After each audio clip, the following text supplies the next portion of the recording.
The Christmas tree lights twinkled mockingly as I sat in the corner of the Andersons' lavish living room, watching my mother-in-law, Victoria, hold court. 5 years of marriage to her son Michael, and she still treated me like an intruder who had somehow conned her precious boy into marriage. "Catherine, darling." Victoria's voice dripped with false sweetness. "Those earrings must be new. Michael's been so generous lately, hasn't he?"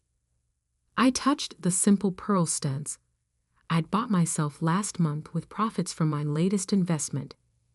"Actually, you know, Margaret," Victoria turned to her friend, deliberately cutting me off. "When Michael was at Princeton, all the society girls were after him. The Vanderbilt girl was particularly keen. She shot me a pointed look. But somehow he ended up with...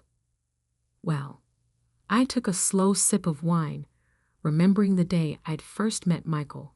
Not at some society function as Victoria liked to imagine, but in the financial district, where I was closing my 3rd successful property deal of the year. He'd been impressed by my knowledge of market trends, not my pedigree, but Victoria had her own version of reality. "Mother," Michael warned from across the room, but his voice lacked conviction. He'd grown increasingly passive in these situations, choosing peace over confrontation. The evening continued its downward spiral as Victoria orchestrated her annual Christmas dinner. 20 guests, all carefully selected to remind me of my questionable background. Old money families, business dynasties, and me, the daughter of a high school teacher and a nurse who had worked her way through business school. "Remember last year's disaster?" Victoria stage whispered to her friend Helen. "Catherine tried to suggest we invest in some startup. Can you imagine? As if she understands how our kind of money works." That disaster was now a multi-million-dollar tech company. I'd made the investment privately after Victoria had shot down my suggestion at the family meeting. The return had been enough to buy 3 premium properties in the city's most exclusive neighborhood. Not that anyone at this dinner knew that. I excused myself and stepped into the hallway, checking my phone. A message from my assistant, Amanda. "Urgent news about the Anderson property. Need your decision." I typed back quickly. "Hold for now. We'll contact later." When I returned, Victoria was in full swing, regaling her guests with stories of Michael's childhood. "Remember when you wanted to start that silly computer company, darling? Thank goodness, Daddy stepped in and got you that position at the firm instead." Michael shifted uncomfortably. The silly computer company had been his dream. His father had crushed it, insisting he take a respectable job at the family's investment firm. Now he spent his days managing other people's money while his own entrepreneurial spirit slowly died. "Speaking of investments," Victoria continued, her voice sharp, "I heard the most interesting rumor about that building on 5th Avenue. The one that mysterious investor bought last month. Apparently, they paid cash." She stared directly at me. "But something about tonight. Maybe it was the wine, maybe it was years of accumulated frustration, made me speak up. "Actually, the market's quite robust if you know where to look," I said calmly. "Just last month, a private investor acquired the entire Carlton building portfolio. Quite a shrewd move, really." Victoria's eyes narrowed. The Carlton portfolio had been something her husband had tried to acquire for years. What she didn't know was that I had outbid him through one of my shell companies. "Well," she said sharply, "some of us prefer legitimate business dealings. Not everyone can afford to throw money around without explanation." The room temperature seemed to drop. Michael stared into his wine glass, a muscle twitching in his jaw. "What exactly are you implying, Victoria?" I asked quietly. She stood, her chair scraping against the hardwood floor. I'm implying, dear, that none of us are fool enough to believe you could afford property on Fifth Avenue on your own. So either my son has been foolishly giving you access to his accounts, or she let the accusation hang in the air. Mother, Michael started, but she waved him off. No, it's time someone said it. We've all been too polite for too long. Victoria's voice rose. You show up from nowhere, marry my son, and suddenly, you're buying premium real estate. Do you think we're idiots? The room was silent, except for the gentle tinkling of ice in nervous guests' glasses.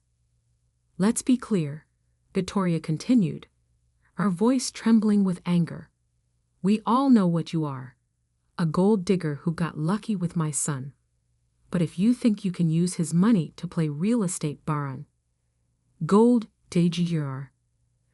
The word exploded from her like a weapon, echoing off the expensive wallpaper. That's what you are, isn't it? Admit it. Just then, the doorbell rang. Victoria's housekeeper hurried to answer it, probably grateful for the interruption. My assistant Amanda walked in, calm and professional in her tailored suit. She carried a leather portfolio and wore the slight smile I recognized from our biggest deals. I'm sorry to interrupt, she said, though her tone suggested she wasn't sorry at all. Mrs. Anderson, I have some documents that require immediate attention. Victoria waved her hand dismissively. Whatever it is can wait. We're having a family dinner. I'm afraid it can't wait, Amanda continued smoothly. Your mortgage payment is late again, as your lender requires notification. My mortgage? Victoria's face flushed. What are you talking about? Our mortgage is with First National. Was with First National, Amanda corrected, opening her portfolio. The loan was purchased last year by Summit Holdings. She paused, her eyes meeting mine. Along with most of your family's outstanding debts. The room went completely silent. Even the ice stopped tinkling. Summit Holdings. Victoria's voice was barely a whisper. But that's one of my companies. I finished quietly. Along with the Shell Corporation that owns the Fifth Avenue building you mentioned earlier, and the Carlton portfolio, and about 30 other premium properties in the city. I stood, smoothing my dress. I never touched Michael's money, Victoria. I never needed to. While you were all laughing at my little side business, I was building an empire, one property at a time, with my own money, my own sweat, and my own intelligence. Victoria's legs seemed to give out, and she sank back into her chair. The truth was finally hitting her. All those buildings she'd coveted, all those mysterious deals she'd gossiped about, they were all mine. The mortgage, she began, is due tomorrow, Amanda confirmed, along with the country club membership fees, the summer house maintenance loans, and the credit line for your recent renovation, all now held by Mrs. Catherine's companies. I picked up my purse, ready to leave. The night had gone exactly as I'd planned, though I hadn't expected Victoria to make it quite so easy. Why? Michael asked, speaking for the first time. Why didn't you tell me? I looked at my husband, seeing him clearly perhaps for the first time. Would you have believed me? Or would you have sided with your mother, assumed I was lying, cheating, gold digging? The silence was answer enough. Merry Christmas, Victoria, I said, heading for the door. Amanda will help you set up a payment plan. I'd hate to have to foreclose on family property. I paused at the threshold. Oh, and those pearl earrings you mentioned. I bought them myself, just like everything else. As I walked out into the snowy night, I could hear Victoria's world crashing down behind me. But this was just the beginning. I had plans for the Anderson family empire, plans that would make tonight's revelation look like a holiday party game. The real power play was yet to come. The snow crunched under my heels as I walked to my car, leaving behind the sounds of chaos erupting from the Anderson mansion. Amanda fell into step beside me, her tablet already out. "Should I send the full portfolio analysis to their accountant?" she asked. "No," I replied, watching my breath form clouds in the cold air. "Let them stew for 24 hours first. Sometimes the anticipation of bad news is more effective than the news itself." As my driver pulled up in our unmarked black SUV, I couldn't help but smile at the irony. For 5 years, I'd arrived at this house in my own modest car, playing the role Victoria had cast me in, the social climbing gold digger who'd somehow trapped her precious son. Little did she know that I owned not just her mortgage, but the very ground beneath her feet. "Pull up the Anderson portfolio," I instructed Amanda as we settled into the back seat. "I want to review everything before tomorrow's meeting." The numbers scrolled across her tablet, a digital testament to the Anderson family's slow descent into financial mediocrity. What had once been one of the city's most powerful real estate dynasties had been gradually crumbling under Victoria's husband's mismanagement. George Anderson had spent the last decade trying to maintain appearances while hemorrhaging money on bad investments and vanity projects. "Their total debt exposure?" I asked, though I knew the number by heart. $47.3 million, Amanda replied. "Spread across 12 different lenders. Well, formerly 12. Now all consolidated under Summit Holdings." I nodded, remembering the meticulous plan I'd set in motion 3 years ago. It had started small, buying up the Andersons' smallest loans, the ones they'd barely noticed. A credit line here, a property mortgage there. Each purchase made through a different shell company, each transaction untraceable to me. "Pull up the timeline," I said. Amanda swiped through screens until she found the document we'd labeled Project Karma. It detailed every step of my systematic acquisition of Anderson debt, alongside their own failing attempts to maintain their empire. March 2022. While Victoria was mocking my little real estate business at their Easter brunch, I was purchasing their country club's mortgage through my third shell company. June 2022. As George Anderson publicly dismissed me as the gold digger at a charity gala, I was outbidding him on the Carlton portfolio through my hedge fund. September 2022. When Victoria accidentally spilled wine on my dress at her garden party, I was finalizing the purchase of their summer house loan. "Send the foreclosure warnings," I instructed Amanda. "One for each property, from each different holding company. Let them realize just how completely they're surrounded." "Already queued up," she confirmed. "They'll receive the first batch tomorrow morning." "What about Michael?" Michael. My husband. The man who'd never quite found the courage to stand up to his mother. Who'd watched silently tonight as Victoria spewed her venom, just as he'd done countless times before. "He'll get the full disclosure packet at his office tomorrow," I said, including the prenup analysis. That had been Victoria's crowning achievement, the prenuptial agreement she'd forced Michael to present me with before our wedding. I'd signed it without argument, much to her suspicious surprise. What she hadn't realized was that I'd already been worth more than their entire family at that point. "Speaking of Michael," Amanda said carefully, "he's been trying to access the Anderson Investment Group's main accounts for the past hour." I smiled. "He's finally figured out he can't get in."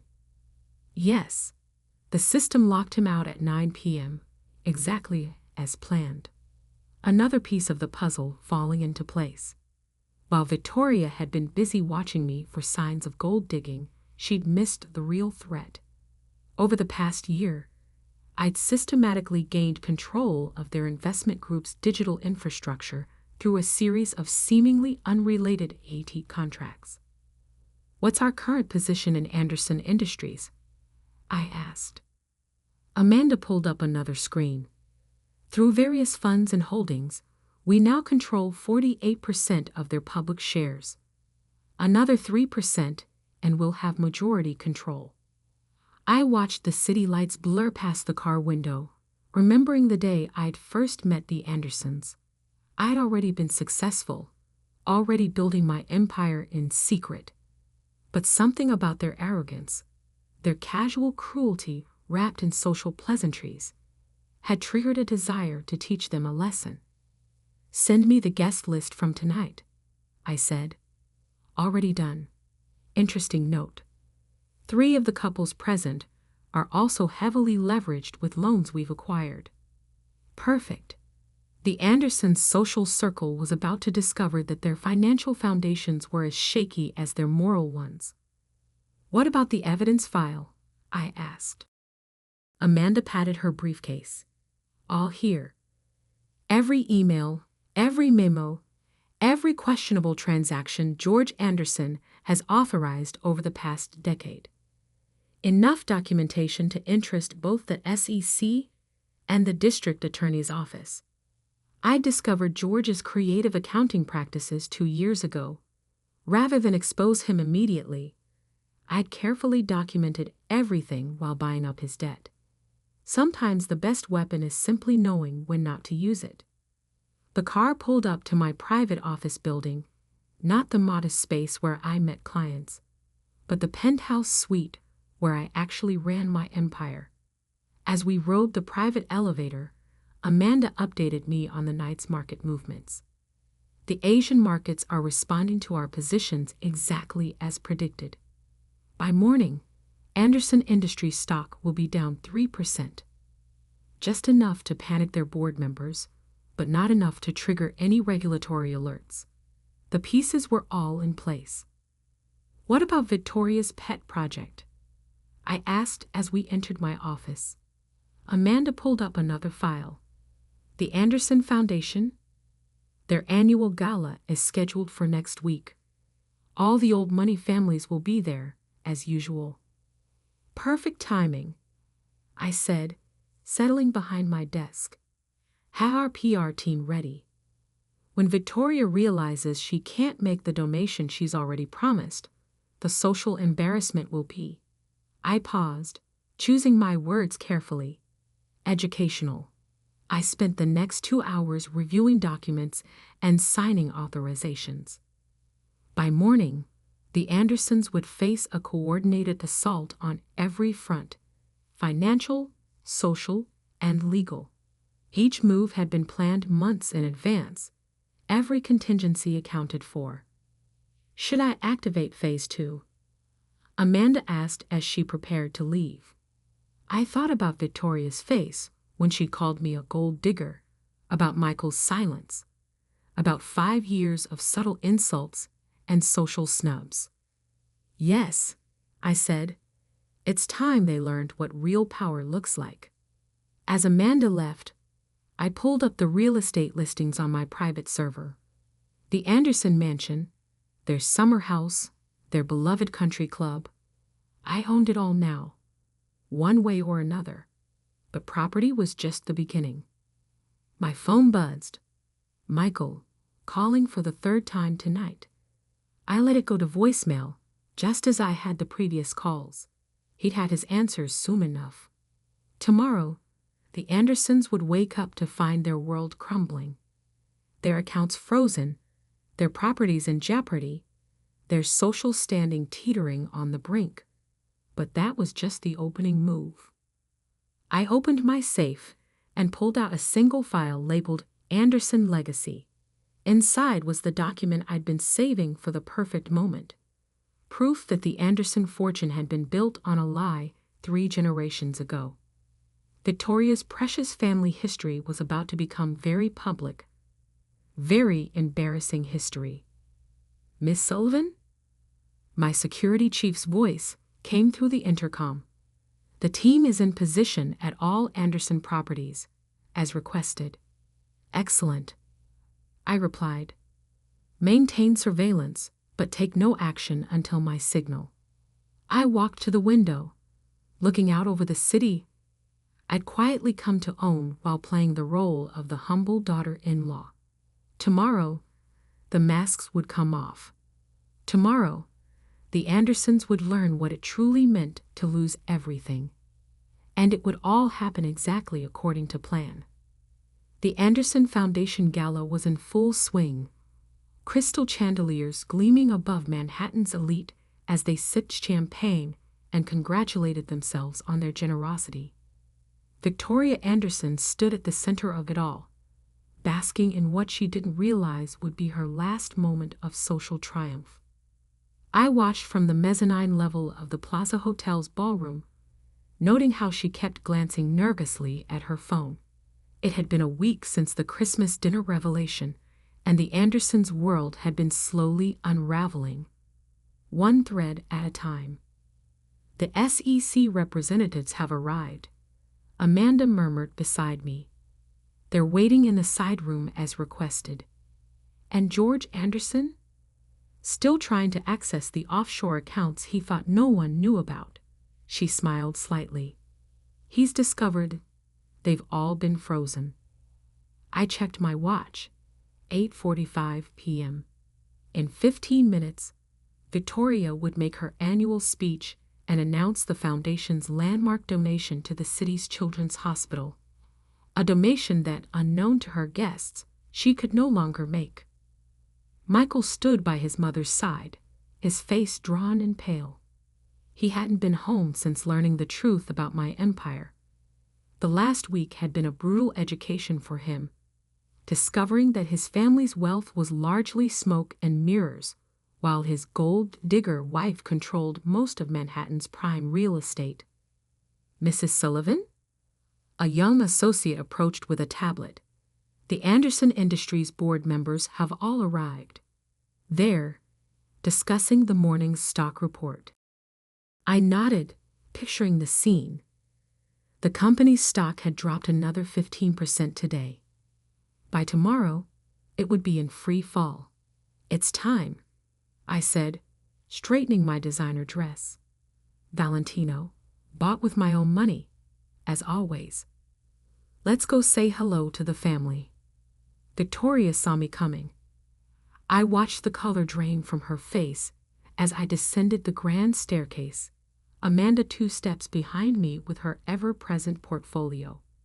The whispers spread through the crowd like wildfire, the first time I'd appeared in public since the Christmas dinner incident.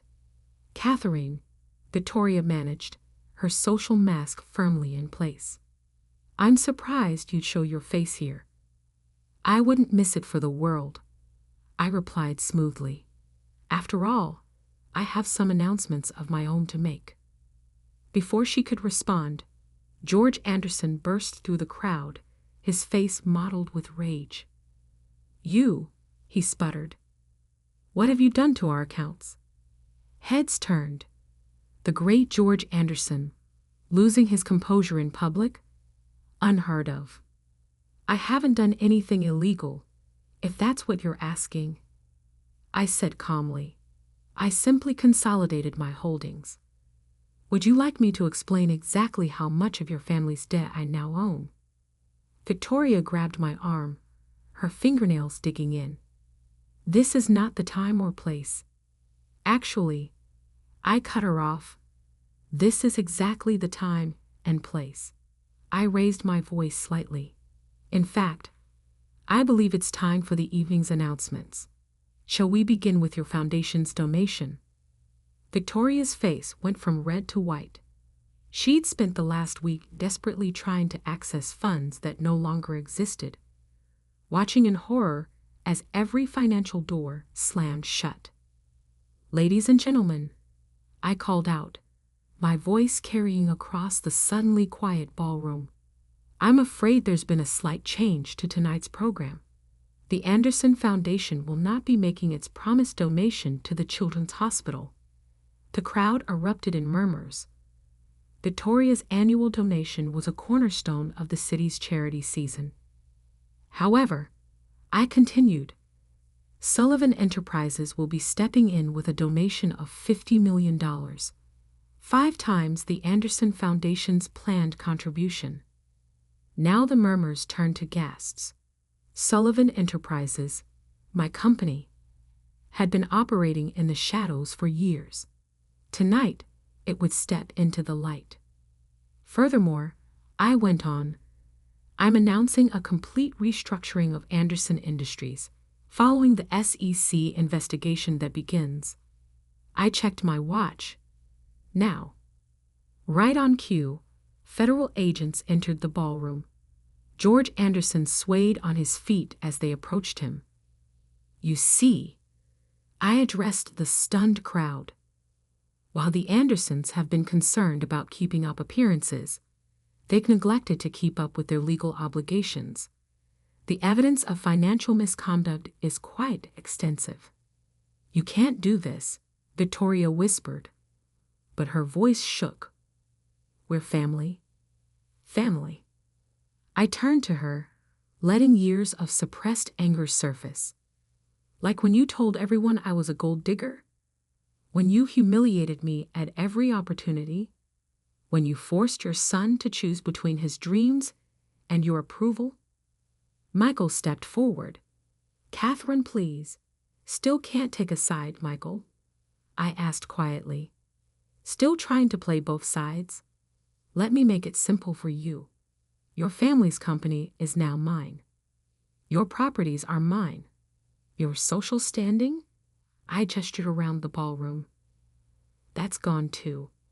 Amanda began distributing documents to the board members present, proof of George's mismanagement, evidence of Victoria's misuse of foundation funds, and my plan to salvage what remained of the company.